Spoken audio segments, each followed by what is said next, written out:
इसलिए ब्रह्मचारी जब ब्रह्मचर्य पालन के मुख्य साधन व्यायाम को अपनाता है, तब उससे, जहां उसे ब्रह्मचर्य पालन में पूर्ण सफलता मिलती है, वहां उसके निरंतर व्यायाम करते रहने से उसका परिश्रम करने का स्वभाव भी बन जाता है। वह कठिन से कठिन कार्य हंसते हंसते कर लेता है। उसमें कार्य करने की अदम्य शक्ति, अपूर्व उत्साह और स्फूर्ति आ जाती है। व्यायाम से शरीर हल्का फुल्का और फुर्तीला हो जाता है। व्यायाम में यह एक विचित्रता है कि यह अधिक स्थूल मोटे मनुष्य को पतला और पतले को हृष्टपुष्ट मोटा बनाता है। व्यायाम निर्बलता का, जो मनुष्य को अधिक कामी और विलासी बनाती है, परम शत्रु है। निर्बलता उससे कोसों दूर भागती है। व्यायाम करने वाला मनुष्य थकना व थक कर श्वास चढ़ना व हाँफना क्या होता है, यह जानता ही नहीं। वह पर्वत के समान स्थिर व दृढ़ रहता है। उसके लिए दुख नाम की कोई वस्तु ही नहीं होती। वह मृत्यु के साथ भी हास्य करता है। पुनः उसके लिए शीत उष्ण, सर्दी गर्मी, भूख प्यास, सुख दुख, हानि लाभ, मान अपमान, हर्ष शोक, जय पराजय और जीवन मरण आदि परस्पर विरोधी द्वंद्वों का सुखपूर्वक सहन करना साधारण सी बात हो जाती है। उदाहरण रूप में आप अपने प्राचीन योद्धाओं पुरुषोत्तम राम, योगेश्वर कृष्ण, वीर हनुमान, ब्रह्मवारी भीष्म आदि तथा आधुनिक महापुरुष महर्षि दयानंद, स्वामी श्रद्धानंद, धर्मवीर पंडलेखराम, ब्रह्मचारी राम प्रसाद बिस्मिल और कलयुगी भीम प्रोढ़ राममूर्ति तथा ब्रह्मचारी प्रोढ़ माणिकराव जी आदि व्यायामशील व्यक्तियों की जीवनियां पढ़कर देखें, तो आपको पता चलेगा कि हमारे इन पुरुषाओं ने संसार में वे आश्चर्यजनक काम किए जिनको आज भी PRH पर आजकर पाठक रोमांचित होते हैं। संसार के सभी महापुरुषों, विद्वानों, वैद्यों और डॉक्टरों का यही एक मत है कि मनुष्य के शरीर को सुंदर, सुदृढ़ बनाने और स्वस्थ रखने में व्यायाम से बढ़कर अन्य कोई साधन नहीं है। स्वास्थ्य प्राप्ति की सब औषधियों से बढ़कर परमौषध व्यायाम ही है। जो इस परमौषध का आश्रय छोड़कर वैद्य डॉक्टरों के पीछे फिरता है, वह अपने धन, यौवन और स्वास्थ्य सबसे हाथ धो बैठता है।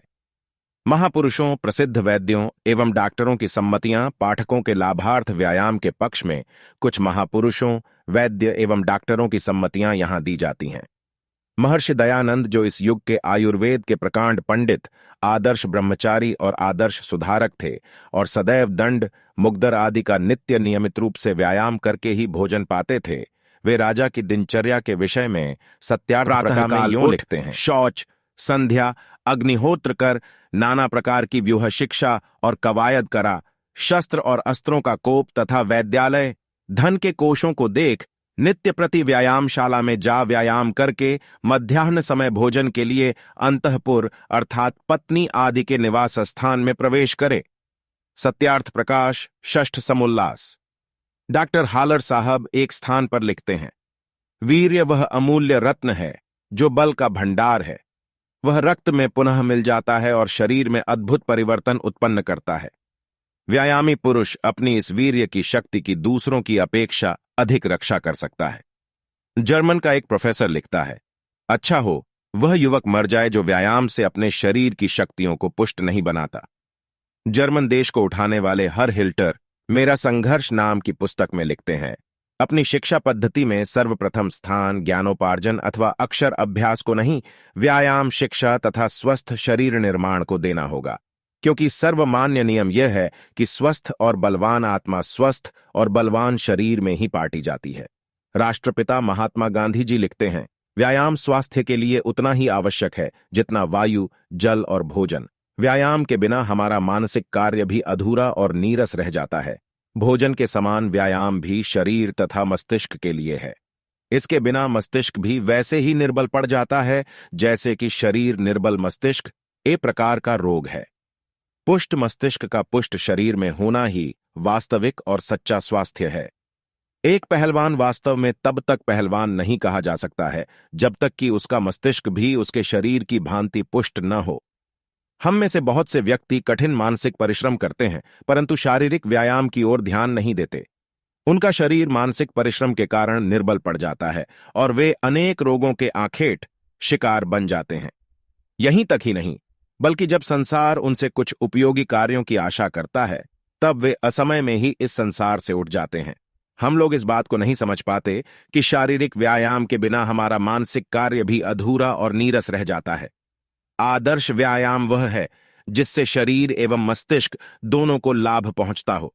केवल ऐसा ही व्यायाम मनुष्य को स्वस्थ बना सकता है। डॉक्टर सिल्वेस्टर ग्राहम लिखते हैं, व्यायाम से सब अंगों में बल, स्फूर्ति आती है।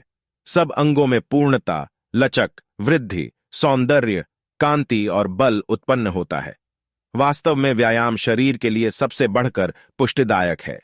मिस्टर सैंडो विलायत का प्रसिद्ध पहलवान अपने बाल्यकाल में रोगी था। उसे कोई अच्छे से अच्छा डॉक्टर भी स्वस्थ नहीं कर सका। अंत में उसने परमौषध व्यायाम का सहारा लिया। इसी की कृपा से उसकी पहलवानी का संसार में डंका बजा और वह अपने इस वचनानुसार संपूर्ण रोगों का इलाज व्यायाम द्वारा किया जा सकता है। सभी रोगों की चिकित्सा अंत तक व्यायाम के द्वारा ही करता रहा। कलयुगी भीम राम मूर्ति ने भी, जो हाथी को अपनी छाती पर से उतारते थे, अपनी सारी शक्ति का स्रोत ब्रह्मचर्य और व्यायाम को ही बताया है। वह एक स्थान पर लिखते हैं कि व्यायाम के बिना अधिक काल तक ब्रह्मचारी रहना असंभव है। यूनान का प्रसिद्ध वैद्य अफलातून लिखता है, मल को इकट्ठा होने से रोकने के लिए व्यायाम से उत्तम कोई वस्तु नहीं है। भारत के प्रसिद्ध वैद्य पंडित ठाकुर दत्त जी शर्मा अमृतधारा लिखते हैं, आर्यों के भीतर जब व्यायाम की प्रथा थी, तब यहीं बड़े बड़े योद्धा हो चुके हैं। भीम जैसे मनुष्यों का होना भी यहां संभव था, जो हाथी को उठाकर फेंक सकते थे। वे दूसरे स्थान पर लिखते हैं, व्यायाम से बहुत ही लाभ हैं। रुधिर बहुत सा तो हमारे अंगों के भीतर खर्च होता है और हमारे शरीर को दृढ़ करता है। जिसका वीर्य बनकर बाहर निकल जाता था, वह शरीर के भीतर ही रहता है। और इससे बढ़कर यह भी लाभ है कि जो वीर्य बन जावे तो व्यायाम से पुनः शरीर के भीतर शोषण होकर शरीर और हड्डियों को दृढ़ करेगा। जिसका निकलने का अवसर नहीं, वह व्यर्थ नहीं निकलेगा, वरन व्यायाम के द्वारा शरीर का आहार बन जाएगा। अतः व्यायाम को कभी नहीं छोड़ना चाहिए, अपितु नित्य करना चाहिए। पाश्चात्य देश और हम सभी पश्चिमी देशों में व्यायाम का खूब प्रचार है। वहां सर्वत्र व्यायाम शिक्षा का अंग बन चुका है।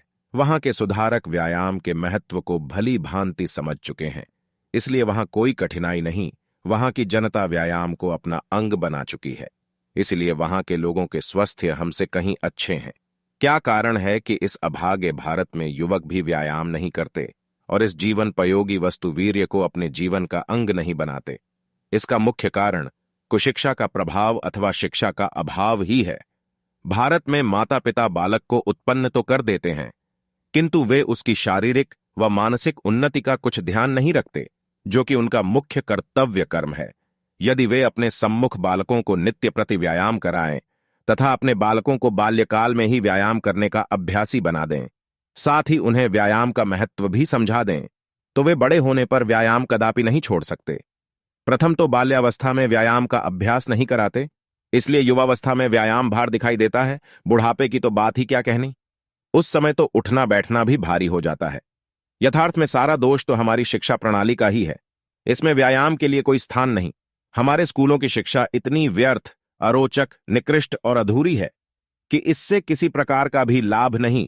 व्यायाम के नाम पर स्कूल कॉलेजों में वॉलीबॉल, फुटबॉल आदि अंग्रेजी ढंग के खेल खिलाए जाते हैं। उनमें इने गिने थोड़े ही विद्यार्थी भाग लेते हैं व ले सकते हैं। इन खेलों से भी विशेष लाभ नहीं, इनमें समय और धन का ही नाश होता है। खेल खेल ही होता है और व्यायाम व्यायाम ही। क्या हुआ कोई एक आध विद्यार्थी कभी भूलकर व्यायाम कर लेता हो, नहीं तो प्रायः अधिक विद्यार्थी और शिक्षक ऐसे हैं जो यह समझते हैं कि व्यायाम करना अनपढ़, मूर्ख और नीच लोगों का कार्य है। इसलिए विद्यार्थी तथा शिक्षित समाज के स्वास्थ्य की अत्यंत दुर्दशा है। अजीर्णता व कोष्ठबद्धता का रोग प्रायः सबको रहता है। इसके अतिरिक्त वे अन्य अनेक प्रकार के रोग तथा प्रतिश्याय, जुकाम, खांसी, हृदय की धड़कन, छाती में पीड़ा, स्वप्न दोष, प्रमेह आदि से पीड़ित रहते हैं। सदैव इनके स्वास्थ्य में गड़बड़ ही रहती है। अपने विद्यार्थियों की दीनहीन शारीरिक निर्बल अवस्था को देखकर रोना आता है। 16 और 20 वर्ष की वृद्धि अवस्था में जिनके मुखमंडल सदैव हीरे की भांति चमकने चाहिए थे, आज वे निस्तेज, बलहीन, मनमलिन, लुटे और मुंहपिटे से दिखाई देते हैं। पश्चिमी झूठी सभ्यता को लहर ने हमारे विद्यार्थी समाज को आलसी, श्रृंगार प्रिय, भोगी और रोगी बनाकर इनके स्वास्थ्य का सर्वथा सर्वनाश ही कर डाला है। क्योंकि आमाशय, पेट और फुफ्फुस, फेफड़े के बिगड़ने से ही सब रोग होते हैं और इनके स्वस्थ रखने का एकमात्र उपाय व्यायाम है। यदि ब्रह्मचारी प्रौढ़ मणिकराव जी के समान अन्य सुधारक भी व्यायाम का क्रियात्मक प्रचार करें तो देश के शीघ्र ही सुदिन आ सकते हैं। महाराष्ट्र व दक्षिण में जाकर देखें, श्रद्धेय प्रोफेसर जी की कृपा से प्रायः सभी नगरों में व्यायामशाला बन गई हैं। शिक्षित लोगों का झुकाव भी व्यायाम की ओर होने लगा है। उन्हीं के पुरुषार्थ से आज बड़ौदा में 4-5 लाख रुपए की व्यायामशाला और शस्त्रागार बना हुआ है। इसी प्रकार सारे देश में व्यायाम के प्रचार की आवश्यकता है। सुधार तो तब हो जब हमारी सरकार ऐसा राज्य नियम ही बना दे जिससे सबको अनिवार्य रूप से व्यायाम करना ही पड़े। व्यायाम न करने वालों को सरकार दंड दे और उन्हें सारा समाज घृणा की दृष्टि से देखे। हमारी शिक्षण संस्थाओं में व्यायाम का समुचित प्रबंध हो। अन्य विषयों की भांति इसकी भी परीक्षा हो। इसमें उत्तीर्ण होने वाला ही उत्तीर्ण समझा जावे।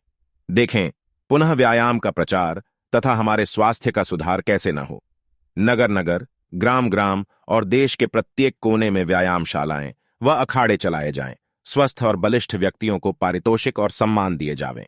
जो निर्बल और रोगी हों उन्हें विवाह करने और संतान उत्पन्न करने की अनुमति न दी जावे। केवल स्वस्थ और बलिष्ठ युवा स्त्री पुरुष ही विवाह और संतानोत्पत्ति के अधिकारी हैं। जिनकी संतान अधिक सुंदर, स्वस्थ और बलवान हो, उनको अनेक प्रकार के पारितोषिक व मासिक वृत्तियां देकर सरकार प्रोत्साहन दे। निर्बल रोगी संतान पैदा करने वाले को यथोचित दंड दे।